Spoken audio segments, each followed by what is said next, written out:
if you look at that figure, that only a small percent of our kids are proficient in what it takes to read, understand, and generalize content information.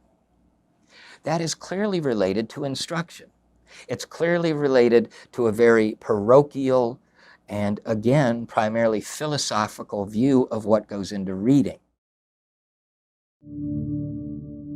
It's sort of like a vicious cycle because you can't blame teachers for not knowing what they don't know.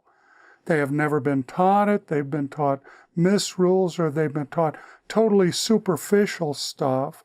They've never been brought to a hard criterion in working with kids, particularly hard to teach kids. Teaching and learning is an incredibly complex act. It's an incredibly complex act.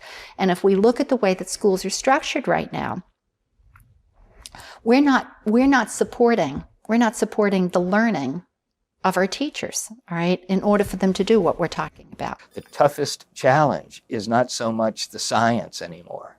The toughest challenge we have is in moving the science to the development of teachers in their preparation, such that what they learn is actually objective, is based upon converging evidence rather than philosophies, belief systems, appeals to authority.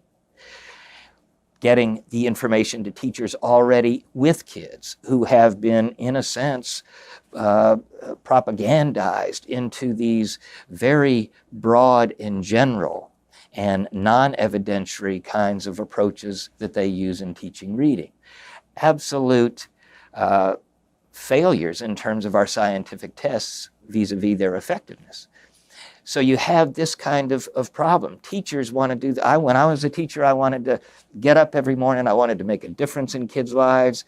And when I saw I wasn't making a difference in kids' lives, that hurt the kids. But it made me feel dumb, foolish, embarrassed.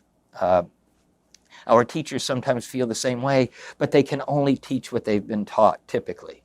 And they come to these very complex interactions to teach reading, for example, with a very limited set of knowledge modules, if you will, a very limited set of concepts in terms of how do kids learn to read. Universities have to dig much deeper in order to lead on this issue instead of follow kicking and screaming under political pressure to meet these challenges of teacher preparation. They have not done a good job. It is the resistance in the educational community, particularly at the higher education level, that is where teachers are trained, is enormous, almost unbelievable.